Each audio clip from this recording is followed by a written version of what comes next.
വട്ടിയൂർക്കാവ് മണ്ഡലത്തിലെ എൻ.ഡി.എ സ്ഥാനാർത്ഥി ആർ ശ്രീലേഖയാണ് നമ്മോടൊപ്പം ചേരുന്നത്. വലിയ കടുത്ത ത്രികോണ മത്സരം പ്രതീക്ഷിക്കുന്ന ഒരു മണ്ഡലമാണ് പാർട്ടി ഉത്തരവാദിത്തം ഏൽപ്പിച്ചിരിക്കുന്നത്. അപ്പോൾ എങ്ങനെയാണ് ജനങ്ങളിലേക്ക് ഇറങ്ങി പ്രവർത്തിക്കാൻ അടക്കം പദ്ധതിയിടുന്നത്? ഞാൻ ഓൾറെഡി തുടങ്ങിക്കഴിഞ്ഞു. 2 ദിവസമായിട്ട് ഇപ്പോൾ ജനങ്ങളുടെ ഇടയിൽ തന്നെയാണ്. വളരെ നല്ല പ്രതികരണമാണ് എനിക്ക് കിട്ടുന്നത്. മത്സരം കടുത്തതാണെന്ന് അറിയാം. അതുകൊണ്ട് തന്നെ അതിനുള്ള തയ്യാറെടുപ്പോടു കൂടി തന്നെയാണ് പ്രവർത്തിക്കുന്നത്. എന്റെ ഇതുപോലെ പിന്നിലായിട്ടും എന്റെ കൂടെയും ഒക്കെ വളരെ നല്ല ഒരു സംഘമുണ്ട്. ഭാരതീയ ജനതാ പാർട്ടിയുടെ നല്ല പിന്തുണ എനിക്ക് കിട്ടുന്നുണ്ട്. അതുകൊണ്ട് അതിലുള്ള സന്തോഷവും ചാരിതാർത്ഥ്യവും ഉണ്ട്. എന്നെ ജനങ്ങൾക്കൊക്കെ അറിയാം.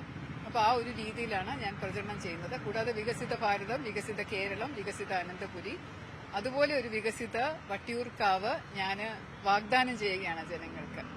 നഗരസഭയിലടക്കം ഒരു അട്ടിമറി വിജയത്തിന്റെ തുടർച്ചയായിട്ട് ഒരു അട്ടിമറി കേരളത്തിലും പ്രതീക്ഷിക്കാൻ പറ്റും? തീർച്ചയായിട്ടും പ്രതീക്ഷിക്കാം. കാരണം ഇപ്പോൾ ജനങ്ങളുടെ മനസ്ഥിതി മാറുന്നുണ്ട്.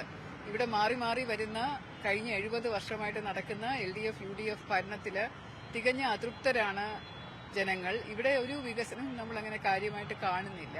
അഴിമതിയുടെ കൂത്തരങ്ങാണ്. അപ്പൊ അതൊക്കെ മാറണം എന്നുണ്ടെങ്കിൽ കഴിഞ്ഞ 11 വർഷമായിട്ട് ഭാരതം ഭരിച്ച് മുന്നേറി ഏറ്റവും നല്ല ഒരു രാജ്യമായിട്ട് ലോകരാജ്യങ്ങളുടെ മുമ്പിൽ തിളങ്ങി നിൽക്കുന്ന ഭാരതത്തിനെ പോലെ ആകണം കേരളമെന്നും ആഗ്രഹിക്കാത്തവരുണ്ടെന്ന് തോന്നുന്നില്ല. അപ്പൊ അതിന്റെ ഒരു വാഗ്ദാനവുമായിട്ടാണ് ഭാരതീയ ജനതാ പാർട്ടി ഇപ്രാവശ്യം തെരഞ്ഞെടുപ്പ് കളത്തിലിറങ്ങിയിരിക്കുന്നത്. ഇപ്പോൾ വട്ടിയൂർക്കാവിലടക്കം കേരളത്തിൽ മുഴുവനാണെങ്കിലും ഒരു വികസനം, അതായത് കിഫ്ബി അടക്കമുള്ള കാര്യങ്ങളിൽ വലിയ രീതിയിലുള്ള മുന്നേറ്റം നടത്തിയെന്നാണ് ഇപ്പോൾ LDF അടക്കം അവകാശപ്പെടുന്നത്. അപ്പോൾ അതിനെ ഏത് രീതിയിൽ നേരിടാനാണ്? അവകാശം ആർക്കും ഉന്നയിക്കാമല്ലോ. നമുക്ക് അവകാശം എന്ന് പറഞ്ഞാൽ ഈ 5 ലക്ഷം കോടിയുടെ കടക്കണിയുടെ അവകാശം ഇവർ ഏറ്റെടുക്കുമോ? ഇതുപോലെയുള്ള വികസന മുരടിപ്പിന്റെ അവകാശം ഏറ്റെടുക്കുമോ? ദിനംപ്രതി നാട്ടുകാർ അനുഭവിക്കുന്ന വിലക്കയറ്റത്തിന്റെ ദുരിതം ഏറ്റെടുക്കുമോ? അതൊക്കെയാണ് ഏറ്റെടുക്കേണ്ടത്. Thank you. അത്തരത്തിലാണ് തികഞ്ഞ ആത്മവിശ്വാസത്തിലാണ് ഇപ്പോൾ ആർ ശ്രീലേഖ നമ്മോട് പ്രതികരിച്ചത്. വരും ദിവസങ്ങളിൽ പ്രചരണം ശക്തമാക്കാനാണ് NDAയുടെ നീക്കവും. ക്യാമറാമാൻ വിനോദിനോടൊപ്പം സാരംഗ് സുധാകരൻ, ന്യൂസ് 18 തിരുവനന്തപുരം. ഞാൻ ഓൾറെഡി തുടങ്ങിക്കഴിഞ്ഞു.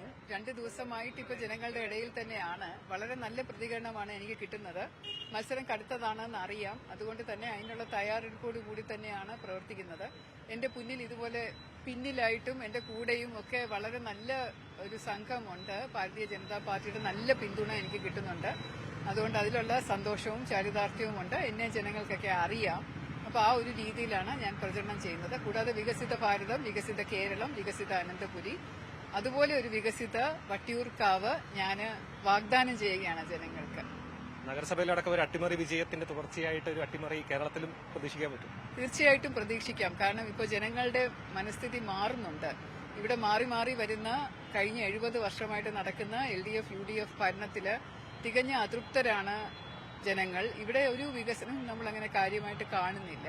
അഴിമതിയുടെ കൂത്തരങ്ങാണ്. അപ്പൊ അതൊക്കെ മാറണം എന്നുണ്ടെങ്കിൽ കഴിഞ്ഞ 11 വർഷമായിട്ട് ഭാരതം ഭരിച്ച് മുന്നേറി ഏറ്റവും നല്ല ഒരു രാജ്യമായിട്ട് ലോകരാജ്യങ്ങളുടെ മുമ്പിൽ തിളങ്ങി നിൽക്കുന്ന ഭാരതത്തിനെ പോലെ ആകണം കേരളമെന്നും ആഗ്രഹിക്കാത്തവരുണ്ടെന്ന് തോന്നുന്നില്ല. അപ്പൊ അതിന്റെ ഒരു വാഗ്ദാനവുമായിട്ടാണ് ഭാരതീയ ജനതാ പാർട്ടി ഇപ്രാവശ്യം തെരഞ്ഞെടുപ്പ് കളത്തിലിറങ്ങിയിരിക്കുന്നത്. ഇപ്പോൾ വട്ടിയൂർക്കാവിലടക്കം കേരളത്തിൽ മുഴുവനാണെങ്കിലും ഒരു വികസനം, അതായത് കിഫ്ബി അടക്കമുള്ള കാര്യങ്ങളിൽ വലിയ രീതിയിലുള്ള മുന്നേറ്റം നടത്തിയെന്നാണ് ഇപ്പോൾ LDF അടക്കം അവകാശപ്പെടുന്നത്. അപ്പോൾ അതിനെ ഏത് രീതിയിൽ നേരിടാനാണ്? അവകാശം ആർക്കും ഉന്നയിക്കാമല്ലോ. നമുക്ക് അവകാശം എന്ന് പറഞ്ഞാൽ ഈ 5 ലക്ഷം കോടിയുടെ കടക്കണിയുടെ അവകാശം ഇവർ ഏറ്റെടുക്കുമോ? ഇതുപോലെയുള്ള വികസന മുരടിപ്പിന്റെ അവകാശം ഏറ്റെടുക്കുമോ? ദിനംപ്രതി നാട്ടുകാർ അനുഭവിക്കുന്ന വിലക്കയറ്റത്തിന്റെ ദുരിതം ഏറ്റെടുക്കുമോ? അതൊക്കെയാണ് ഏറ്റെടുക്കേണ്ടത്. Thank you. അത്തരത്തിലാണ് തികഞ്ഞ ആത്മവിശ്വാസത്തിലാണ് ഇപ്പോൾ ആർ ശ്രീലേഖ നമ്മോട് പ്രതികരിച്ചത്. വരും ദിവസങ്ങളിൽ പ്രചരണം ശക്തമാക്കാനാണ് NDAയുടെ നീക്കവും. ക്യാമറാമാൻ വിനോദിനോടൊപ്പം സാരംഗ് സുധാകരൻ, ന്യൂസ് 18 തിരുവനന്തപുരം. കൂടുതൽ വാർത്തകൾക്ക് news 18 Keralam YouTube channel subscribe ചെയ്യുക.